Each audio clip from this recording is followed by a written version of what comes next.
6세기경 페르시아에서 전해지는 이야기를 담은 설화 아라비안 나이트. 이번에 저와 함께 떠날 곳은요. 아라비안 나이트에서 풍요의 도시로 등장하는 오만의 전설 속 고대 도시, 바로 우바르입니다.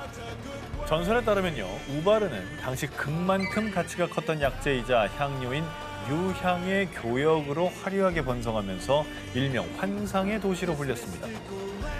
그러나 사치와 타락에 젖은 주민들의 모습에 노여워한 신이 한순간에 도시를 모래 속에 묻어버렸고 이후에 사라진 사막의 아틀란티스라고 전해졌습니다. 감쪽같이 사라진 도시의 이야기에 사람들은 정말 우바르가 그저 전설 속 이야기인 줄로만 알았습니다. 만 1992년 우바르가 실제로 존재했었다는 소식이 전해진 겁니다. 이거 뭐 전설 속의 얘기가 아니라 도시가 실제했다는 거잖아요? 이게 대체 뭐지? 1992년 레드셋 위성의 원격 감지 레이더가 포착한 무언가. 이것이 모래 속에 파묻혀 있던 우바르의 발견이었습니다. 사막 한가운데 저게 나온 거네. 저 길이? 예. 그리고 해당 자료를 분석한 결과 오만 남부 살랄라 지역에서 북쪽으로 약 170km 떨어진 사막에서 우바르로 추정되는 유적이 발견됐는데요. 이후 계속된 조사 끝에 우바르와 예멘 동부를 잇는 일명 인센스 로드 유향길과요. 유향을 나르던 아랍 상인들이 이정표로 사용한 것으로 추정되는 30여 개의 석합이 발견됐다고 전했습니다. 뭐 실크로드 같이 뭐 그런 게 있었네. 향로드네, 향로드. 유향으로 번성했던 게 맞긴 한가 봐요. 네. 근데 이게 갑자기 하루아침 모래에 이렇게 파묻혔다는 게 가능한가요, 이게? 조사 결과 우바르가 들어섰던 곳의 지하에서 거대한 석회암 동굴이 발견됐고요. 1세기 무렵 폭우가 쏟아지자 결국 석회암 동굴이 무너지면서 한순간에 도시가 땅 밑으로 꺼져버렸던 겁니다. 석회가 물에 약하니까 주저앉은 거네요. 저 당시에 만약에 저런 일이 있다라면 저걸 과학적으로 설명하지 못했을 테니까 그냥 신이 덮었다라고. 그렇지, 옛날에 그런 걸 과학적으로 어떻게 설명했겠어요? 과학적으로 모르니까 신이 분노한 줄 알지. 하루아침에 도시가 얘기할 수 있을 주저앉아 것 버리니까 뭐. 전설로만 전해졌던 고대 도시 우바르. 과연 싱크홀에 묻히기 전 우바르는 어떤 모습이었을까요? 잃어버린 세계를 찾아서 짚고 8위 공개합니다. 트로이 전쟁의 산물 이것 발견. 트로이 전쟁을 그린 호메로스의 서사시 일리아드를 각색, 배우 브래드 피트가 아킬레스 역을 맡아 사상 최대의 대격전을 벌였던 영화 트로이 기억하시죠? 너무 재밌었어. 너무 리얼하게 잘 그렸어. 뭐 영어로도 많이 알려지고 그리스 신화로도 많이 알려졌잖아요. 그렇죠. 네. 예. 그러니까 난공불락의 이 트로이 성을 열기 위해서 오디세우스가 거대한 목마를 만들어서 함락을 시켰다. 그렇죠. 이게 트로이의 목마인데 그렇죠. 이게 실화 아닙니까? 고대 그리스 영웅 서사시에 등장하는 트로이 전쟁은 1870년 독일 고고학자 하인리히 슐리만이 트로이의 흔적을 발견하며 트로이 전쟁 역시 신화가 아닌 역사였다는 주장에 힘을 실었는데요. 그런데 트로이 전쟁이 실제했다는 결정적 증거가 또 하나 발견됐다고 합니다. 전설처럼 전해졌던 트로이 전쟁의 산물, 고대 도시 테네아. 그런데 문헌으로만 전해지던 전설의 도시 테네아의 흔적이 실제로 발견된 겁니다. 트로이라는 곳은 유적들이 발굴되면서 실존 지역으로 확인됐잖아요. 근데 여기서 또 하나의 증거가 더 나왔다는 거잖아요. 2018년 그리스 문화부에 따르면 672제곱미터 면적의 유적지를 발견. 테네아 형식으로 추정되는 문과 대리석, 거주 공간과 도로를 비롯해서요. 무덤에서는 보석, 장신구, 200개의 도금된 노잣돈 등 와, 도시의 부유함을 상징하는 유물들이 출토됐습니다. 번성했네. 과거에 저 정도라면 뭐 엄청나게 번성한 거죠. 근데 저게 테네아라는 증거가 있습니까? 저 도시가? 좋은 질문입니다. 뭐 테네아가 새겨져 있든가. 그간 고대 그리스인들이 사용하던 무늬가 새겨져 있는 도자기 형식과는 다른 심플한 디자인의 도자기가 함께 발견됐고요. 그리고 2명의 태아가 담긴 항아리까지 출토. 고고학자들에 따르면 이는 인근에 위치한 고대 미케네, 코린트 등 그리스인들의 매장 방식과는 다른 독자적인 형식이며 테네아만의 문화라고 주장했고요. 그리고 발굴 책임자 엘레니 코르카에 따르면 테네아는 신화를 역사로 만들 뿐 아니라 그레코로만 시대의 환상적인 문화의 성취입니다. 라며 트로이 전쟁이 단순 신화가 아니라 실제 존재했음을 시사했습니다. 역사가 된 신화 속 트로이 전쟁. 어쩌면 많은 전설 속 이야기는 신화를 가장한 인류의 역사일지도 모릅니다. 잃어버린 세계를 찾아서 19, 5일 공개합니다. 멕시코 수중 동굴에서 발견된 모모. 멕시코 수중 동굴에서 13,000년 전 유해 발견. 멕시코 유카탄 반도 수중 동굴 6월 9구 이상 발견. 2007년 아메리카 대륙의 원주민이 과연 어디서 왔느냐는 의문의 단서를 제공해준 13,000년 전 소녀 나이아 유고를 비롯해서요. 최근 15년간 약 10,000년 전에 멕시코에 거주한 원주민들의 유골이 발견됐다는 소식이 연이어 전해졌습니다. 10,000년 전 유골? 아니 난 그 10,000년 전이라는 것도 신기하고 수중동굴이라는 게 너무 신기한데 어떻게 거기서 인류의 뼈가 발견이 돼요? 그런데 아메리카 원주민들의 유골을 연구 분석하던 전문가들을 의아하게 만든 한 가지가 있었으니 이 좁은 동굴에 대체 왜 들어간 거지? 그런데 말입니다. 지난해 드디어 이 수수께끼를 풀어줄 단서가 발견됐다고 전해졌습니다. 오, 그럼 이제 그들이 사망한 원인도 나올 수 있겠고. 그렇죠. 그죠? 그들이 살아갔던 세상의 문명도 혹은 짐작해 볼 수 있는 거고. 그렇습니다. 지난해 7월 멕시코와 미국, 캐나다 연구팀이 유카탄 반도 수중 동굴에서 발견한 무언가. 이건 광산을 채굴한 도구 같은데? 무려 12,000년 전 광산의 흔적이었습니다. 광산? 선사시대의 광산 채굴에서 뭐해? 자, 그럼 이곳에 살았던 아메리카 원주민들이 대체 만여 년 전 이 광산에서 무엇을 채굴했느냐? 바로 붉은 빛을 띠는 광물, 대자석이었습니다. 대자석. 야, 근데 저 대자석은 또 뭐에다 쓸 수 있을까요? 정말 염료 아니면 정말 생각이 안 나네요. 현재 대자석은 자외선 차단제, 방충제 등의 염료로 사용되는데요. 당시에는 이 대자석으로 벽화를 그리는데 사용했다고 전해지고 있습니다. 그리고 여기서 더 신기한 건요. 아메리카 원주민들 역시 대자석을 이용해 동굴 벽화를 그리거나 몸치장을 하는데 사용했다고 추정하고 있습니다. 대박이다. 아니 옛날에 인도하고 우리나라 언어 놀이가 비슷하다고 그랬잖아요. 뭐 인도에서 쓰는 말 중에 우리 말도 있다고 그랬고 그것처럼 하나의 문명이 전 세계로 이렇게 퍼졌다는 증거가 아닐까. 네.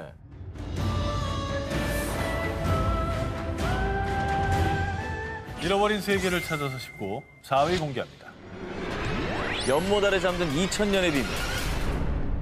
중국 저장성의 작은 마을 롱유. 이 마을에는 바닥 없는 연못이 있다라는 전설이 전해지고 있었다고 하는데요. 거대한 수수께끼를 품은 2000년 전 연못의 비밀을 지금부터 소개해드립니다. 1992년 이 마을의 주민들은 바닥 없는 연못의 실체가 몹시 궁금했던지 연못 탐험을 시작했습니다. 17일에 걸쳐 연못의 물을 다 빼낸 마을 주민들은 무언가를 발견하고 경악을 금치 못했습니다. 혹시 그 지하 세계로 내려가는 터널을 발견했나요? 오, 여기다 돌을 던져봤더니 총소리가 났나요? 뿅뿅뿅. 아니면 거기서 3m짜리 아니 거인이 풍요 나왔나요? 못한 거인이 나온 거 아니에요? 연못 아래에서 발견된 것은 거대한 수중 동굴이었습니다. 진짜? 높이 20에서 40m, 1000에서 3000 제곱미터 규모로 총 24개가 발견이 되며 진짜 크다. 놀라움을 자아냈습니다. 자, 2000년 전 만들어진 것으로 추측이 됩니다. 그런데 더 놀라운 것은 이 동굴들은 자연적으로 형성된 동굴이 아닌 사람이 오로지 끈을 이용해서 만들어낸 인공 동굴이라는 점입니다. 이야. 그리고 이 룽유 동굴 안에는 정교한 조각뿐 아니라 교량과 계단, 기둥까지 발견됐지만 신기하게도 이 모든 작업에 불을 사용한 흔적이 전혀 없었습니다. 아니 근데 저 정도면 진짜 누가 만들어 놓고 그거를 일부러 물 안에다가 묻었다라고 말하는 게 더 믿길 정도예요. 아니, 그러기에는 부피가 너무 커요. 근데 규모가 너무 크잖아. 한 개도 거의 아니고 도시인데? 24개 동굴을 그냥 끌로 이렇게 이걸로 만들었다는 게. 아니, 요즘 기술로 저걸 저렇게 파내려가도 되게 어려운 일일 것 같은데요? 이곳을 조사한 고고학자들은 동굴에 햇빛이 드는 시간 동안에만 작업했을 거라고 추측. 하지만 왜 굳이 전기도 장비도 없던 당시의 기술력으로 힘들게 수중의 대규모의 동굴을 만든 것인지, 그리고 어떻게 이렇게 오랜 세월 잘 보존될 수 있었는지 무수한 의문만 생기게 됩니다. 룽유 동굴은 왕가의 무덤이었을 겁니다. 아닙니다. 채석장이나 저장고였을 겁니다. 자, 하지만 왕실의 무덤이라면 있을 법한 유물들이나 매장 흔적이 발견되지 않았으며 그리고 돌이나 얼음을 채석했다면 어떻게 수중까지 돌과 얼음을 운반할 수가 있었겠냐는 것이죠. 그 어떤 역사서에도 기록이 남아있지 않아서 미스터리로 남아있습니다. 아, 이거 정말 신기하다. 정말 저게 만약에 물속에 있고 저 안에서 저걸 조각해냈다면 거기서 나온 돌을 어떻게 가지고 올라오냐고. 아니, 그리고 어떻게 저 물 안에서 저걸... 그것도 너무 어려워. 잠수 뭐 스쿠버 장비가 있는 것도 아니고. 1분이나 잠수하면 다행인데. 만약에 안 되고. 국가적인 어떤 권력이 주도해서 저걸 만들었다면 기록이 거의 있어요. 진시황릉 수준의 공사인데 그러면 기록이 기록이 있겠죠. 잃어버린 세계를 찾아서 쉽고 3일 공개합니다. 한! 자, 이제 2개 하나죠. 한! 2대1 혹은 1대1. 아하, 기회가 남아있구나. 유네스코 세계문화유산이자 세계 7대 불가사의로 불리는 캄보디아 앙코르와트. 12세기에 건립된 이후 크메르 제국, 앙코르 문명의 번영을 상징했지만 그 옛날 도대체 어떤 기술력으로 이 앙코르와트를 세웠는지, 크메르인들은 어디에서 살았으며 또 어떻게 살았는지, 그들이 살았던 도시의 흔적은 지금까지도 밝혀야 할 숙제입니다. 진짜 신비한 곳이야, 저는. 그 규모와 수준 정말 대단하잖아요. 자, 그런데 2012년 호주 고고학 연구팀은 여의도 면적의 655배에 해당하는 총 1900제곱킬로미터의 면적을 레이저 스캐닝을 통해 조사한 결과 약 1000년 전 중세 도시를 발견했고요. 이 도시들은 679제곱킬로미터에 해당하는 캄보디아의 수도 프놈펜의 규모에 필적할 것으로 추정. 어허. 그리고 학계에서는 동남아시아 역사를 뒤집을 새로운 발견이라며 들뜬 반응을 보였습니다. 그 이유. 이 전설로 존재했던 크메르 제국의 잃어버린 도시를 찾았습니다. 고고학자들에 따르면 이 도시가 바로 역사에 기록돼 있지 않지만 고대 비문으로 전해지던 전설의 도시. 서기 8세기에서 9세기 사이에 세워졌다고 알려진 곳. 앙코르 이전보다 앞서 세워진 크메르 제국의 최초의 수도. 마헨드라 파르바타라는 것입니다.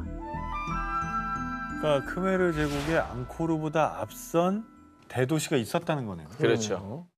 이 연구팀은 이곳에서 왕궁과 피라미드 형태의 사원, 연못 등을 발견했는데요. 뿐만 아니라 크메르 제국의 힘의 원천이자 상징인 물을 이용하는 수력 시스템이 대규모로 발견. 우와. 수로들이 앙코르와트로 연결돼 있다는 사실을 확인했습니다. 이를 두고 연구팀은 수로들이 비록 원활하게 작동되진 않았지만 앙코르 문명이 만든 인공 호수의 근간이 됐다고 주장했습니다.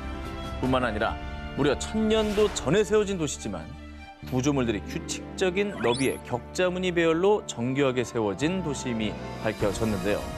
즉 이는 과거 크메르인들이 계획적으로 세운 도시라는 증거인 셈이죠.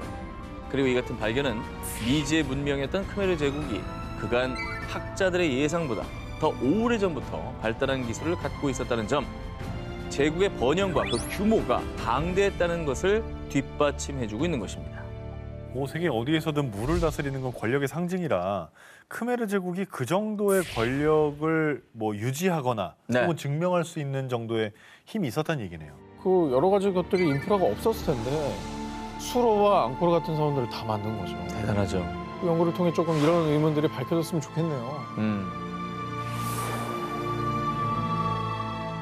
신비한 황금의 도시, 마추픽추의 나라, 잉카 제국. 13세기경 건국 초기엔 페루 근교를 지배하다가 15세기 말에는 서부 남미 일대를 장악, 거대 왕국으로 성장을 했습니다. 그런데 문제는 현재 잉카 문명에 수많은 유적이 남아있음에도 불구하고 문명 자체가 미스터리 그 자체란 사실이죠. 그래서 지금 저와 함께 세계 7대 불가사의 잉카 문명의 비밀을 파헤치러 대탐험을 떠나보겠습니다. 전설로만 전해지던 잉카 제국이 본격적으로 그 실체를 드러낸 것은 1911년 미국의 고고학자인 하이럼 빙언에 의해서 페루에서 고대 도시인 마추픽추가 발견된 것이었습니다. 몇백 년의 세월에도 불구하고 면도칼 하나 비집고 들어갈 틈이 없이 맞닿아 있는 돌들. 마추픽추의 건설 시기가 1450년경으로 추측이 되는데요. 그 당시 이렇게 정교한 건축술이 있었다는 게 충격 그 자체, 미스터리였습니다. 그냥 어떻게 저 위로 저걸 가져가냐고. 그리고 평지에다가 저걸 다 쌓아서 뭘 지었다고 해도 놀라운 거긴 해요. 근데 저 2,400m 뭐 정말 높은 산이잖아요. 말이 안 되죠. 오죽하면 외계인 소리 나오겠습니까? 의문은 이뿐이 아닙니다. 여러분은 과거 잉카인들이 어떻게 농사를 지었을 거라 생각하시나요? 농사도 뭔가 최첨단인가요? 여기도 뭐 최첨단 뭐 농기계 이런 게 나오나요? 잉카인들이 농기구로 사용한 것은 철이나 청동기가 아닌 바로 돌! 그들은 돌을 이용해서 농사를 지었다고 합니다. 이미 조선시대에는 쟁기도 있고 낫도 있고 호미도 있고 다 쓸 텐데. 자, 심지어 한때 서부 남미 일대를 장악했던 잉카 군대의 주 무기 역시 총 등의 최첨단 무기가 아닌 돌도끼와 나무 곤봉! 임진왜란 때 조총 들고 외구가 쳐들어왔는데. 맞습니다. 야, 정말 시대가 안 맞는 것 같은 생각이 들어요. 밸런스가 너무 깨지네. 결국 석기를 바탕으로 고도화된 잉카 제국은 16세기 철기로 무장한 스페인 군대에 의해 멸망하고 말았습니다. 다른 문명보다 훨씬 뒤늦은 석기 문화와 훨씬 앞서 나간 초고도 과학기술을 동시에 지녔던 잉카 문명. 과연 어느 쪽이 진짜 그들의 모습이었을까요?